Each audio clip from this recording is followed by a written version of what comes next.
In this episode of Mitch and Mark at the Movies, we're going to talk about the Golden Globe Awards and the winners that were announced at the awards ceremony. And then we're going to review the film that won Best Musical Comedy at the Golden Globes, Emilia Perez. And we're going to go into depth on that. Stay tuned.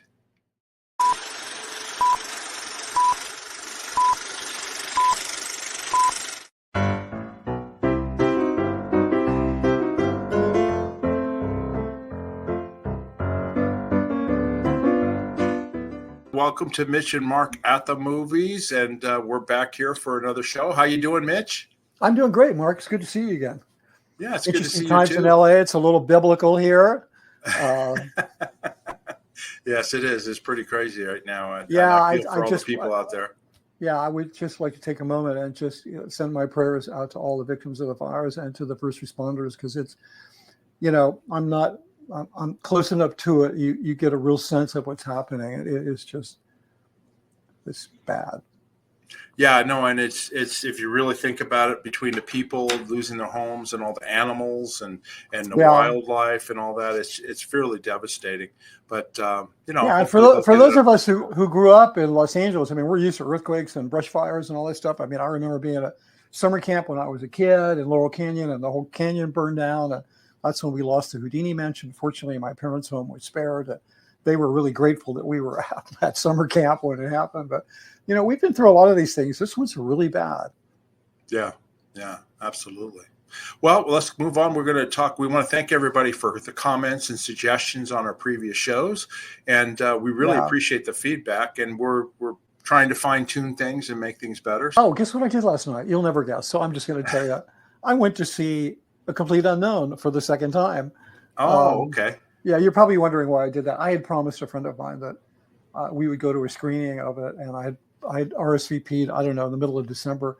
And then on Christmas, I was with friends that they wanted to go see it, so I know that's the first time I saw it. So, and I have to tell you, I kind of liked it better the second time. So, I mean, I still have the same problems with it, but it really, somebody sent me a text that said, I trashed the movie so bad that they wouldn't go see it. And that wasn't my intention. If you recall, I said it was infinitely entertaining, and it really is. But I still have the same problems with the dialogue, and I still think Timothée Chalamet was absolutely fantastic, but he was like a lazy pick. I mean, a film like this really, you audition 1,000 people and you look for this person who's just going to like miraculously play Bob Dylan.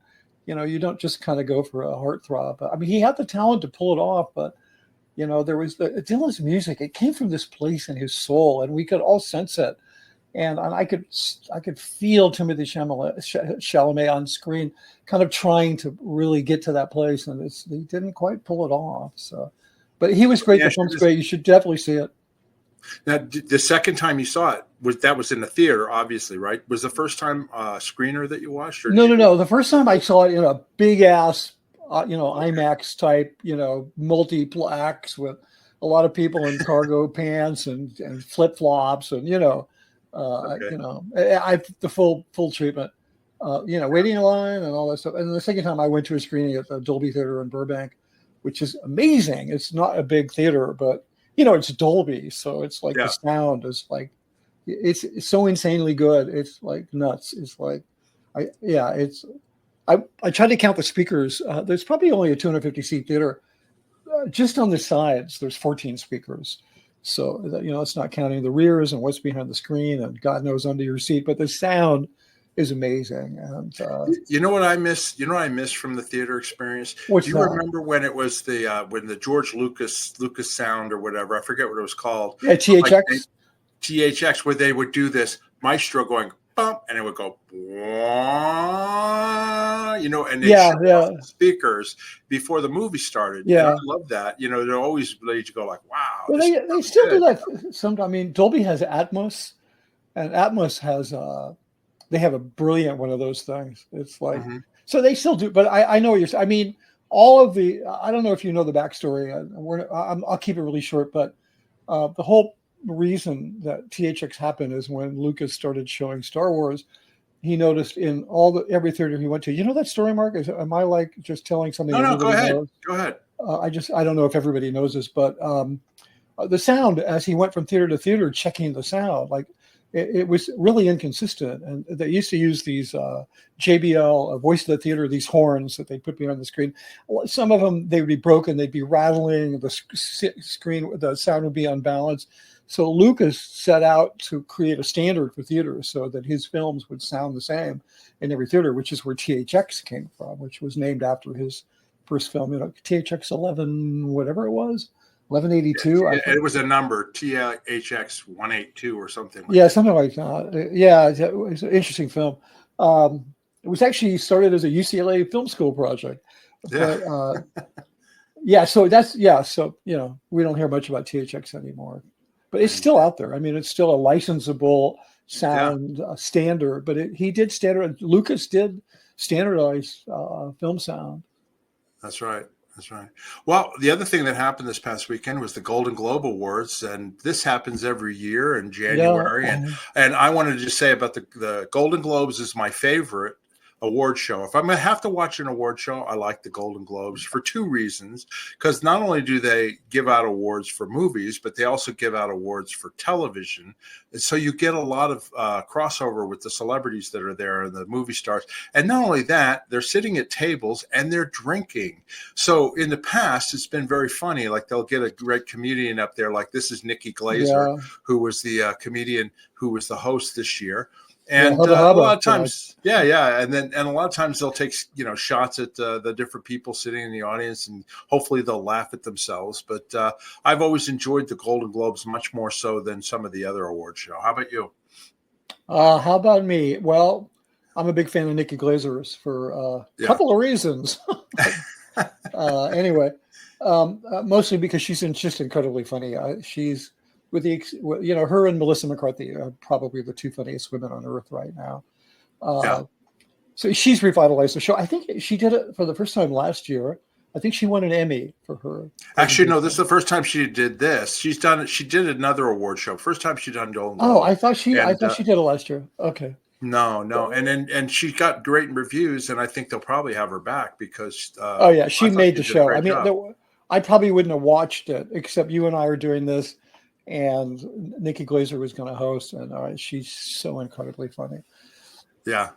And then, of course, they go over, they give out awards to some of the TV series that I really enjoyed. Shogun last year. That was my favorite show, like miniseries. We should do a stream on Shogun.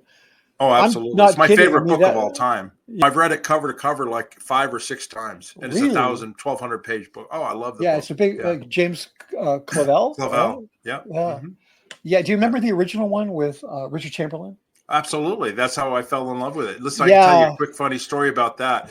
I was in Clearwater at the time working at the Fort Harrison Hotel, and it was 1980 when that came out. And the Hourglass restaurant, which you'll probably remember, Mitch, was the sort of high-end restaurant in the Fort Harrison. Then anyway, we had to bring a television in during dinner time to show it in the evening because it came out like on a nightly basis for, I don't know, a week or 2 weeks to show it because everybody wanted to see the Shogun TV series. So I remember it very well. It was, it was right around the same time. The book and that original series, especially the book, was my entry into beginning to learn about the history of Japanese culture. So we should talk about that more later sometime and contrast and compare the way the white guy shows up in Japan in that film, which is at the beginning of they call him Toranaga, the shogun. He was the last shogun in Japan. His name was actually Tokugawa. And I don't know why they changed it. But you have this guy, I think he was Portuguese. No, he was British. What was he? He was British. He was British. Yeah, because he was kind of anti-Portuguese. He shows up, the white guy shows up at the beginning of Tokugawa's regime, which is what Shogun is about. And then in The Last Samurai, Tom Cruise shows up at the end of that dynasty. Like that was the end of the dynasty. So those films, in a way, they kind of bookend one another. But yeah, it's a fascinating culture, and it's it was really that book that kind of launched me into my interest in Japanese culture, and then which turned into an interest in Japanese cinema, which dislodged me from art school and into film school. So Yeah, I feel it's when I watched it. What's his name? The actor, the Japanese actor who won best. Oh, Toshiro. Oh, last night you mean? Yeah, less. Or No, do I you mean can't think of his Toshiro name. Mifune? No, not Toshiro Mifune was in the original. Mifune. Yeah, No, but no, the guy who played the Shogun in this series, he's a yeah. very noted Japanese actor. He's done some American films. He was in Sunshine. He was Yeah. in. He also, if you do like Japanese historical films, he starred maybe 10 years ago in one of my favorite samurai films called Twilight Samurai, which is not. We'll get into this later, but the whole traditional historical Japanese films follow it. They're called Jedi Gekai is the name of the genre, which is I think where Lucas got the word Jedi because it's Jedi Gekai, and then the sword play intense films are called Chanbara. And so the Twilight Samurai is a Jedi Gekai film. It's not a sword play film. There's a little sword play, but it's a human drama as opposed to about fighting. So. Yeah, the Shogun. I was so thrilled. I mean, I loved the new one. Was just that show was unbelievable. And I know we're talking a lot about this, but Anna Sawai, who played the the lead character, she was amazing in it too. Yeah, and, she plays the female lead. Female lead, and it was great. So, but anyway, we'll cover that in a future show. The other thing that they did that you wanted to talk about at the Golden Globes this year is they had Vin Diesel come out and present a new category about best blockbuster movie. What did you think? Yeah, I couldn't. I kind of fell over in my chair. I was just like palm to face, like, you've got to be kidding. Okay, so nobody makes those kinds of movies to win awards. That's not why they make them. Those movies rarely, if ever, do anything to advance the art form. And so I was really shocked that they gave an award to the film that had the longest lines internationally. Okay, because it's essentially what that is. Who had the longest lines? Who made the most money? I mean, yeah, if it wasn't for that, Wicked wouldn't have won anything. And I don't know that Wicked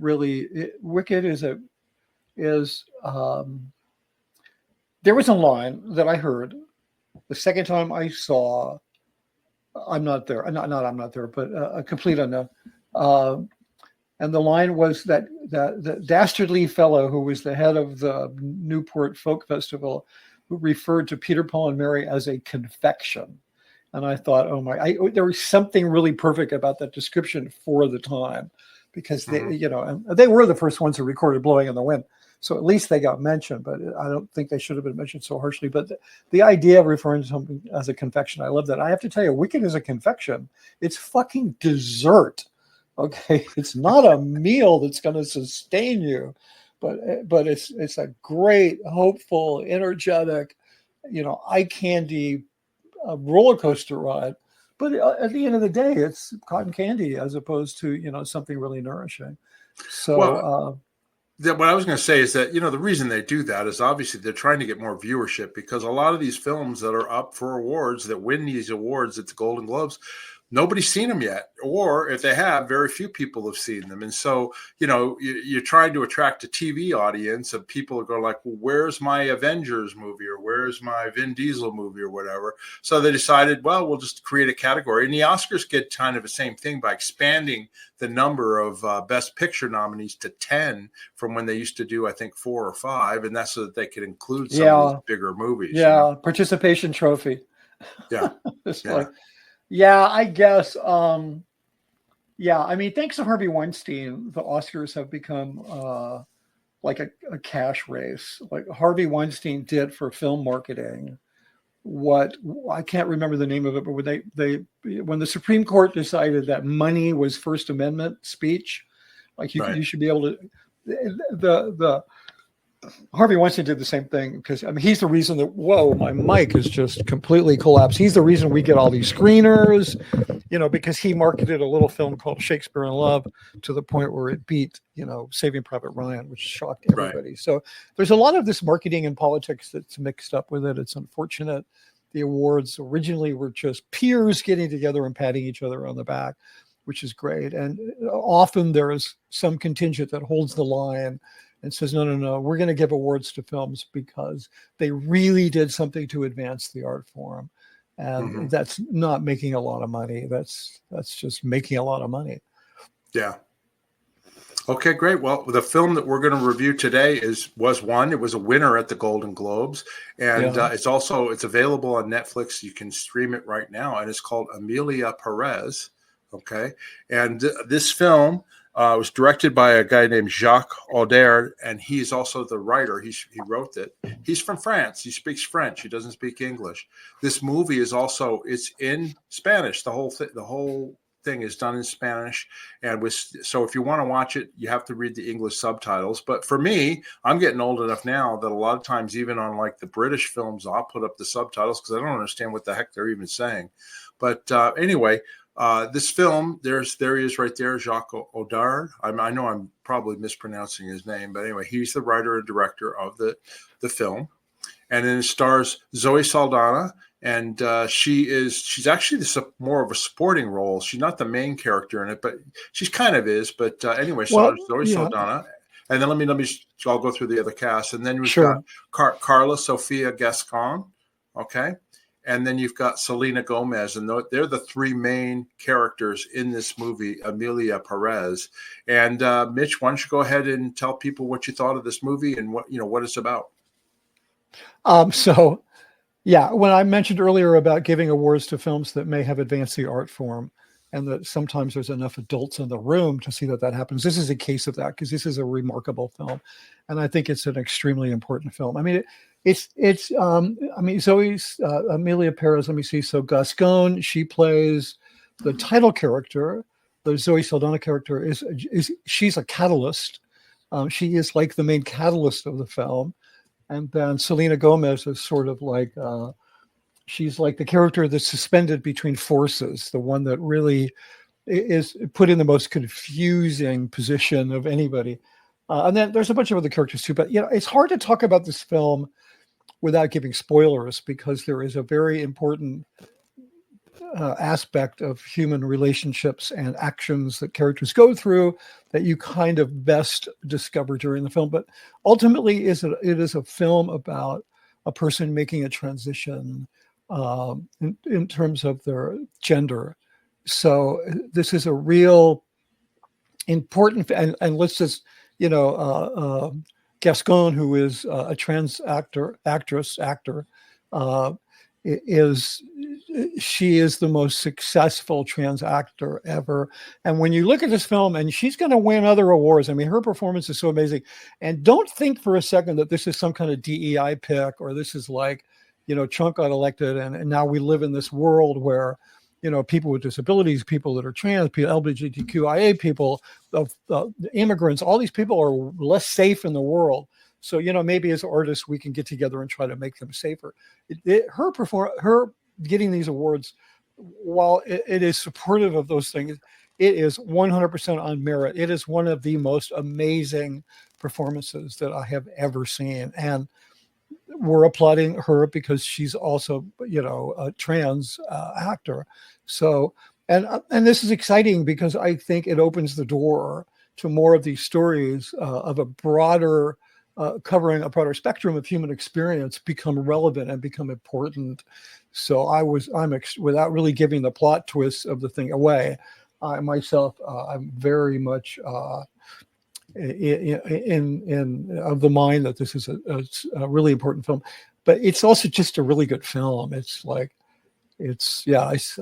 can't recommend it enough. I mean, it's probably going to be nominated for Best Picture. Yeah. Now, just to give a little bit of the setting without giving anything away, this film takes place in Mexico, okay, and they're with the drug cartels in Mexico, and the killings and the brutality that is associated with those cartels is definitely portrayed in it. But what's interesting about this film as well is that the director and writer, it's not only just a drama, it's a musical. All of a sudden, Zoe Saldana will just break into song, and all the characters around her, not a restaurant or whatever, they'll just all start singing and dancing together. Yeah. And the lyrics of the song are carrying the message of what they're trying to communicate in the film. And it's very effectively done. What did you think? What did I think? Well, I think that I read some things, or I listened to read an interview with Arnaud, however you pronounce his name. I should have looked that up before we started. He had originally written this as an opera in 4 parts, and when I thought about that, it very much felt like material that had been, had been adapted from an opera.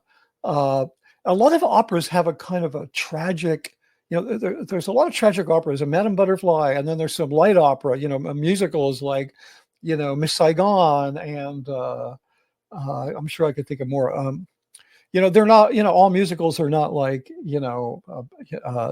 Pirates of Penzance or whatever, or so it felt very operatic, and I really loved that. Like, it had the intensity of these sort of human dramatic circumstances that take place in operas, and it's definitely falls in the tragic.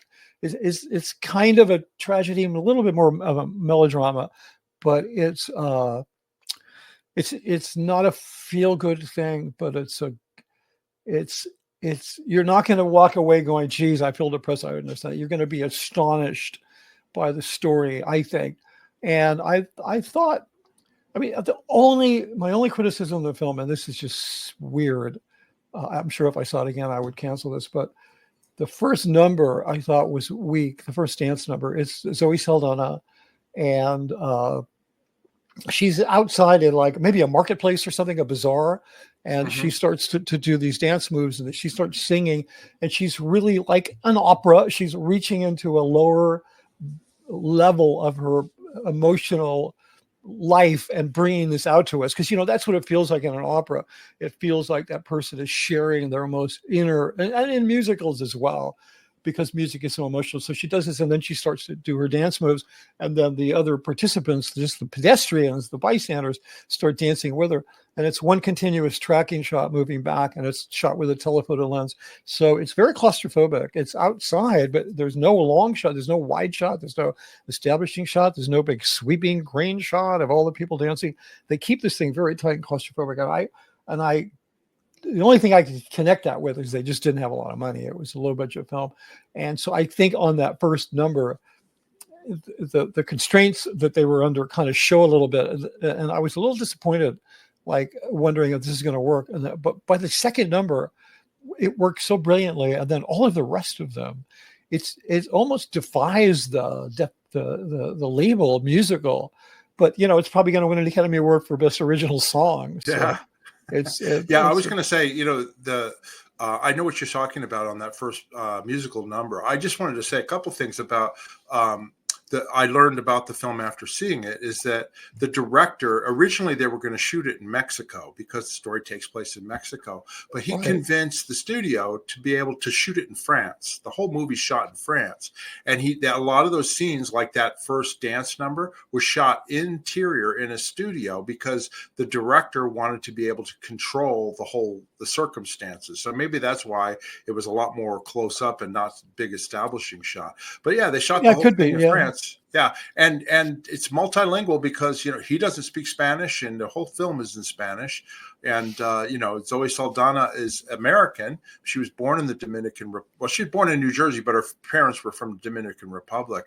But she was amazing. I mean, her background, before she ever became an actress, she was a dancer and ballet dancer in New York City, and of course that didn't go as far as she wanted. So then she turned to acting, and she's my celebrity crush these days. I mean, she's in everything. As a matter of fact, fun trivia fact, she's in the top 3 box office movies of all time. Yeah, and half of that money was Mark going to see her over and over again. So. Yeah, that's right. But I mean, the top 3 movies of all time, box office wise, Avatar, which she was one of the main characters in that, the Avengers Endgame, and Avatar: The Way of Water. Those are the top 3 movies, and she's in all of them. And then she also then number 6, which was another Avengers movie. But she also was in the Guardians of the Galaxy and Star Trek and all that. And she also does small films too. And of course, right now people can see her in the TV series Lioness, and she's just an action. She just kicks. Yeah, she's amazing. She really is like a force of nature. But anyway, so she's in there, and so I really enjoyed that. The other musical number, like you mentioned, that I remember was done by Selena Gomez, right? And I was going to Yeah, show that was great. it It was here. great. Selena Yeah. Gomez, and of course her background is she started as a Disney kid, I think, right on the Disney Yeah. Channel, and Yeah. then became a teen music star, and now she's a billionaire between her cosmetic business and everything else. And of course, she stars on Only Murders in the Building, the Steve Martin short show that's on Hulu, and she did a great job in this as a supporting actress. What did you think of her Yeah. performance? Oh, no, she's fantastic. She's absolutely incredible. Yeah, there's nothing. Everybody should go out and see this. You don't even have to go out. It's on Netflix. You can just watch it. So Yeah, exactly. yeah, it's a great Yeah. looking film. When you mentioned that they shot it in French, so it's multilingual. But that's no criticism here, but that's kind of an American viewpoint because when Americans go abroad, the one question that they fear the most is how many languages do you speak? And I'll bet you most of the people, I bet you a lot of these people speak French, like Right. Zoe Saldana, and because they're Well, already and yeah, Zoe bilingual. Saldana is actually multilingual. I Yeah, heard a so podcast because she not only speaks English and Spanish, but her husband's Italian. You know what I mean? So yeah, she speaks Italian and she speaks some French, and yeah. so I'm it's sure that it's just we're very English centric, so we're like, well. They shot it in exactly, France. They must have had a lot of translators. No, a lot of people speak French. yeah. So, especially in Well, film. and then the Golden Globes, Zoe won Best Supporting Actress, Motion Picture, Golden Yeah, Globe, and she she's up did. against a lot of people, She did. and she Yeah, looked it was great. fabulous. And Yeah. then the movie itself, there's the whole cast and the directors and everything up there. They won. It won Best Foreign Film, and then it also won Best Motion Picture, Musical or Comedy in the Golden Globes because they consider it a musical, but it's a very dramatic film. I don't Yeah, but it consider is it a a musical. comedy. It Yeah. absolutely fits into the category. Yeah, I mean, yeah. So yeah, it's a great film. I think she But one also other won. She won Best Actress at the Cannes Film Festival, right? Well, I was just going to say the other thing too is it debuted at the Cannes Film Festival. It won the jury prize winner, which I guess is they vote on their most favorite movie, and then it won Best Actress award for all the female leads. They all won. It wasn't just one of them. They couldn't decide, Yeah, and I think that's yeah, a first. I don't know if they've ever done that yeah. before. It could be. Yeah. Yeah. Yeah, and Anyway, I wanted. she's Gascon. She is currently the most celebrated, award-winning trans actor of all time. So it's really, really exciting because it's, like I said before, it opens the door to more stories centering on these kinds of stories or stories featuring same-sex relationships. I saw one about two lesbians that I loved. I think it was Margaret Qualley. Well, this year, a film I can recommend very highly called Love Lies Burning, which is like an action shoot 'em up drama. These two women who are in a relationship, a committed relationship, and it's very raw. And I don't think a lot of people saw it, but I saw this film and I couldn't stop watching it because generally speaking, we're still in that stage where there's a couple of queer people in a film, so it sort of becomes like queer cinema, right? But Mm-hmm. this film was so transcended anything having to do with their sexual identity, their gender identity, that it was just wonderful to watch because it was just like, not that I needed, that I couldn't enjoy it as queer cinema because I certainly could have. I mean, I'm not queer, but I'm going to appreciate a good movie. I don't care about all that other stuff. But Love Lies Burning is a fantastic film. Especially if you really like a really taut psychological shoot 'em up action thriller where people are really in peril for the wrong reasons and survive for the right reasons, and recommend it very highly. I'll put a link in the show notes.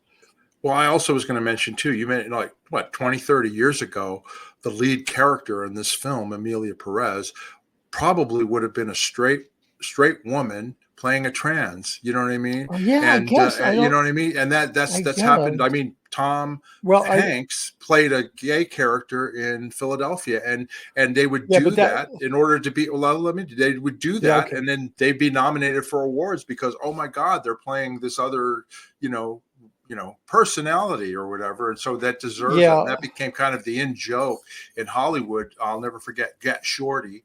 Great movie with John Travolta and Danny DeVito, where they were talking about Danny DeVito. Oh yeah, he got nominated because he was the gay paraplegic mountain climber. You know what I mean? Now you were great in that role. You know what I mean? yeah. So now it's society's changed enough that they can have a trans actor actually playing a trans person. I mean, yeah, no, that's a good thing. It was a running joke, like you never go full retard. Remember that from Tropic Thunder? Yeah, Same thing. It's just like, yeah. What's her name? Joe. Oh, I can't think of her name. She did a film, Starting Over, with Burt Reynolds. She did this crying scene in the snow where there was snot running down her nose. Naturally. Yeah, Jill Clayburgh. Yeah. So she gets an Oscar, and during the scene, she's crying, and her tears are freezing, and snot's coming down her nose. And people are making jokes. Yeah, I got to get some snot working on my next film. But people are always going to joke like that. But and I think you're perfectly right to measure progress by the fact that we have a trans woman playing a trans person. But I think even more importantly that we even have that story at all, because it wouldn't have happened 30 years ago. No, right. And I don't think anybody minded Tom Hanks playing a victim dying of AIDS, but it's just how society's changed. You know what I mean? It's just changed. Yeah, yeah. So anyway, I wanted to mention two things. Emilia Perez, it's streaming on Netflix. They're not featuring it. You basically have to search and it'll come up. Okay. And you can watch it, and it's there now. I just watched some of it again last night. I think it's still in there. I think it's not in their top 10 anymore. No, it's not, but it's there. Maybe now that it's starting to win awards, it'll pop up there again. But the other thing I wanted to mention to let people know, it is in Spanish and the subtitles are there in English. Okay. So I have a lot of friends who don't like to read subtitles, but trust me, it's worth it to read the subtitles to enjoy this film, because it's really well done. It's not a film. It's not so super dialogue heavy that you're going to be stopping to read, hitting pause and that kind of stuff. So actually it's a very easy film to watch with subtitles. And like I said earlier, I'm old enough now that I have to sometimes put them up even on the English films that I'm watching, because I can't understand what the heck they're saying. I understand, Mark. I do understand. I understand. But it's maybe we could talk about some of the other films that we're not necessarily featuring, but I would like to shout out, because I thought they were fantastic films, and I'm sure we'll talk about them more as we get into the Oscars. We had the DGA Awards before the Oscars. And also the SAG Awards. Yeah, but they don't count. Sorry, the SAG Awards. I'm going to get so much shit for that. I mean, only 3% of the entire SAG membership is employed at any given time. I am going to get so much shit for that. I'm sorry to all my actor friends, because your health insurance is important, and producers have exploited you. But anyway, don't get me started on that. No, we have the DGA Awards, which is that's the real, what do you call it? That's the portent. That's the weather balloon. That's the, for the Oscars. For Best Director. I mean, I think in the entire history of the DGA Awards and the Oscars, only 3 times and I think it was 4 now, only 4 times did Best Director DGA not win the Best Director Oscar, which is weird because it's pretty much the same people voting. I vote on DGA. I don't vote on the Oscars because I'm not a member of the Academy. But and three times it was Steven Spielberg. I mean, they passed that guy over 3 times. 3 times the Directors Guild gave him Best Director, and then the Academy wouldn't give him an Oscar before they finally said, "Okay, fine, enough is enough. We'll give you an Oscar. You've proven yourself." But isn't part of that reason because the Oscars is everybody can vote for everybody? Like, can actors vote for directors, or is it just directors? No, it's just directors. It's the same. Okay. It's pretty much the same people. Everybody votes on Best Picture, but it's all done by branch. The branches vote internally for their own branch. So okay, it's good to know. Anyway, I wanted to mention also the other winner for Best Drama was the film that we haven't covered it yet, but you've mentioned it before. The Brutalist won Best Director and also Golden Globe, and also Golden Globe for Best Drama. And I'm sure, as it becomes more available, I'll be able to watch it and we'll see it. Yeah. I understand it's 3.5 hours long with an intermission. It's so worth it. It's so worth it. I called this one early. I think I called this one last November. Yeah, you did. And it's interesting. We have two films right now that are being celebrated: Emilia Perez and The Brutalist. And neither of these films should have ever seen the light of day.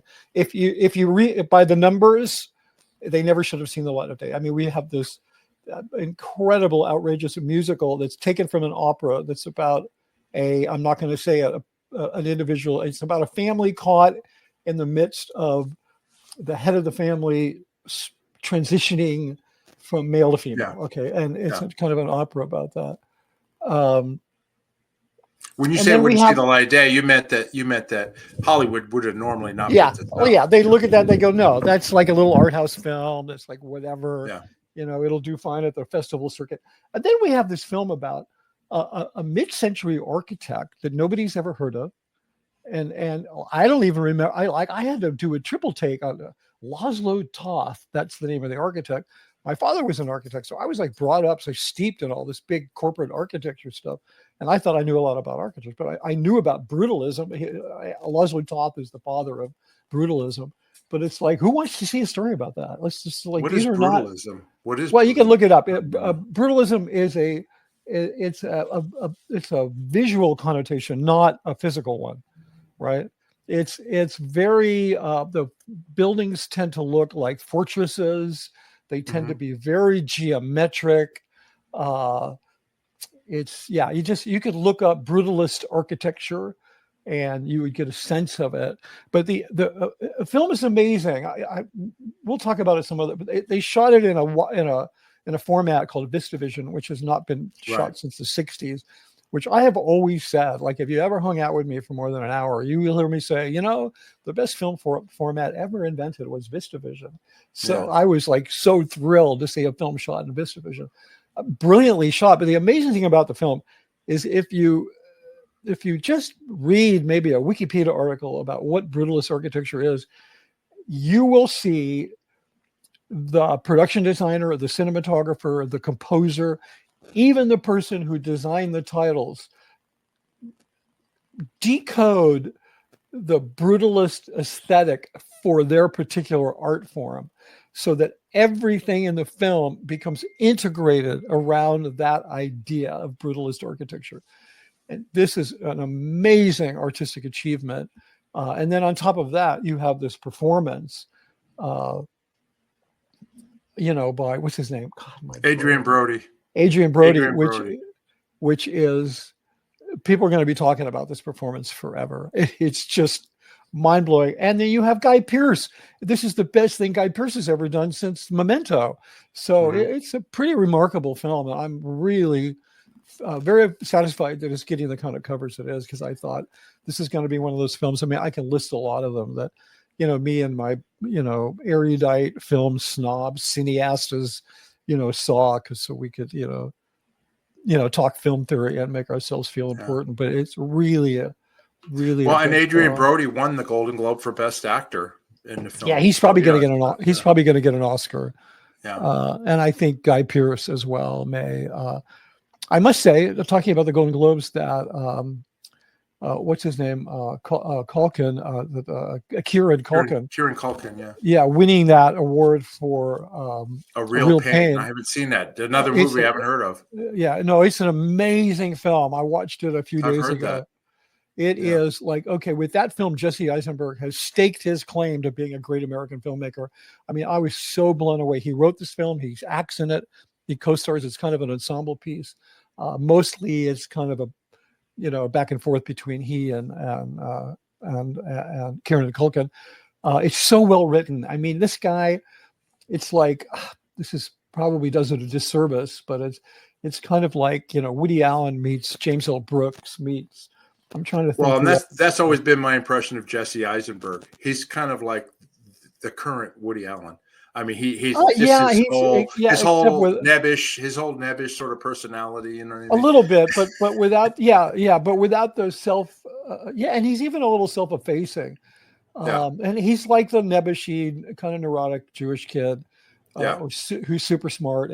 But guess what? He is, to me, in my book, with this film, he is one of America's great filmmakers right now, and that's good. I'm really looking forward to see what he does next, because everything that was lacking in a very different story, is not based on a true story, but like when you look at the writing in A Complete Unknown, like, there's none of those problems in this film. I mean, this film is mostly dialogue. You're going to sit there and you're going to, okay, so real quick, it's about, I'm not going to give it away, but I'm just going to tell you what you'd read in the thing. It's about a group of people going on a Holocaust tour back to Poland, where they're all Jews, a small group of Jews. One of them played by, what's her name? Gray.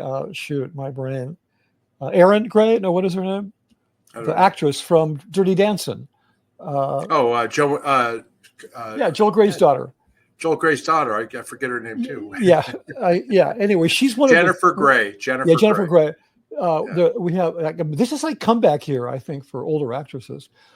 Jennifer Grey's absolutely fantastic. She's one of the group. So there's a small group of people, and they're traveling to Poland. And Kieran Culkin and Jesse Eisenberg are cousins. They grew up together. They're very close. They're like brothers. And their grandmother has just died. And their connection to Poland is their grandmother, who was originated in Poland. And they want to go back. They're on this tour, this Holocaust tour, going to Germany, or to Poland, rather. And then while they're there, they want to go spend a night in the house where their grandmother grew up. So it's just dialogue about, about people and their lives and what they're going through and how they feel about things. And it's just incredible. It's a meal. It's like not a confection. Like, it fills you full of feeling that you're not the only one that's experiencing certain things in life.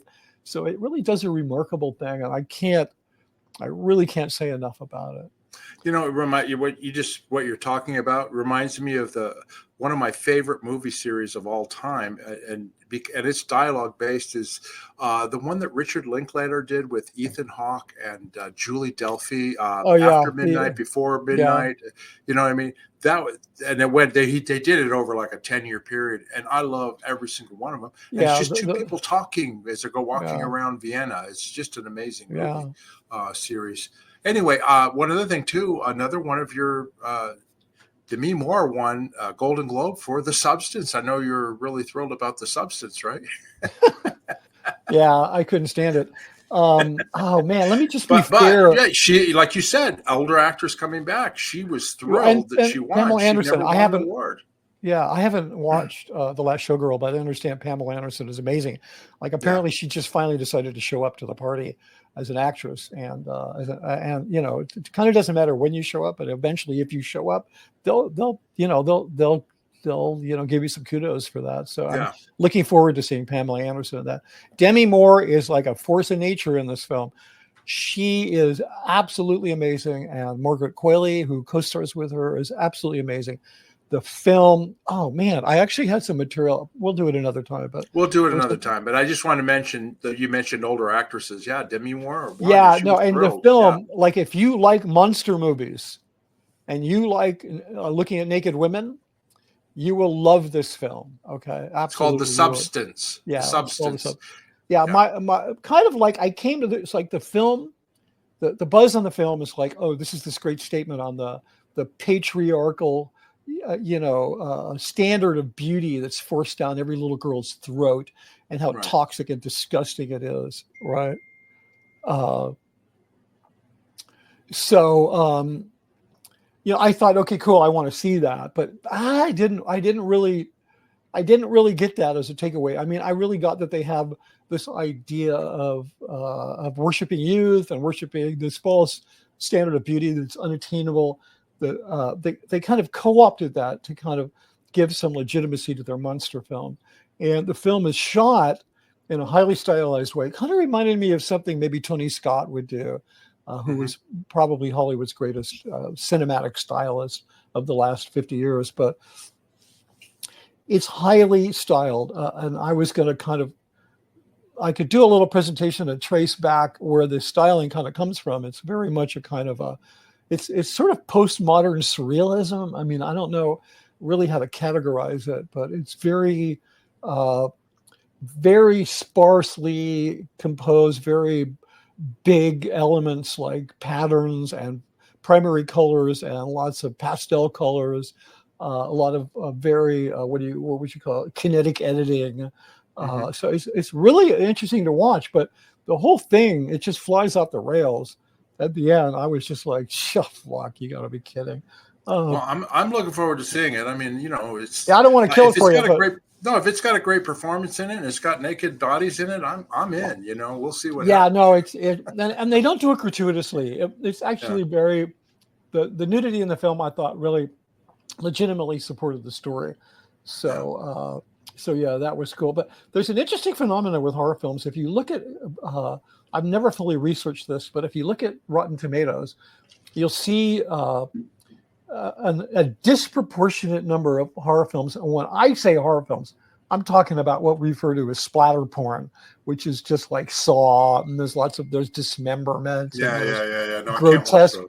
Yeah, well, this has a little bit of that. Okay, you're going to get a little bit of that because it is really going to do well as a monster film, but you'll see a disproportionate number of these films are in the 90 to 100% on Rotten Tomatoes, and I think it's the cult aspect. I don't mean cult like Scientology. I mean cult film, that there's a cult following of monster films, and if you provide a certain kind of story with certain kinds of visuals, that little cult following, they go to Rotten Tomatoes and they vote everything in the 90s. So you've got all of these. No, 90s is good. 90s is high. No, I'm saying 90%. Oh, rarely does a film make it into 90. No, in other words, that's good. Meaning 90% liked it rather than. Oh yeah, but it's 90% of the 10 people who or whatever. I don't know what it is, but people who like horror films, they vote these kinds of films up way, way, way high. Because I watch some of these films, I'm like, that's not 100%. Like I've saw some of these horror films, they get like 98% on Rotten Tomatoes. Yeah. So I'm sure this one will do fine in that respect. Well, I wanted to tell everybody, we're at the end of the show here. Please subscribe to our channel. This is on Las Vegas Travel and More, and also on Mitch's channel, Scientology, The Big Lie. Hit that subscribe button, that like button, and notification button. It definitely helps us. Again, we like your questions. We want your comments. We want your suggestions. So go down in the comment and suggestion. We read them all, and we try to respond to them. So please do let us know. What do you think of Emilia Perez? What did you think of the Golden Globes? Suggestions for movies for us to review. We really would appreciate that. If you want to support the channel, there's a Buy Me a Coffee link down in the description where you can click on it and help support the channel. And of course, if you want to buy Mitch's book, Scientology, The Big Lie, Mitch, they can go to your website, and also it's available on Amazon, correct? Yeah, you can get it from Amazon. You can online. You can order from Barnes & Noble. You can go into pretty much any bookstore and you won't find it, but you can ask them to order it, and it is in their system. And I've often asked people, like, if you're walking by a bookstore, go in and ask for it, because the more people that ask for it, they'll stock it. And because the bookstores don't buy from Amazon, so that my book is also published from resources that supply bookstores. So yeah, and I want to just, again, plug the book. I mean, it's the most current information about what had been going on in Scientology and David Miscavige is Mitch's book, okay? Because we have not had any defectors or people leave since then that were so closely tied. And it goes into detail, and it's fantastic story, fantastic information from Mitch. He goes into all sorts of things. It's a great read. I highly recommend the book. Thanks, Mark. Yeah, it's there's a lot of tea in that book. Yeah, absolutely. Well, okay. Well, that's this show for this week. We'll see you again next week, but we appreciate everybody watching. Okay. Well, until next time, everybody. Bye-bye.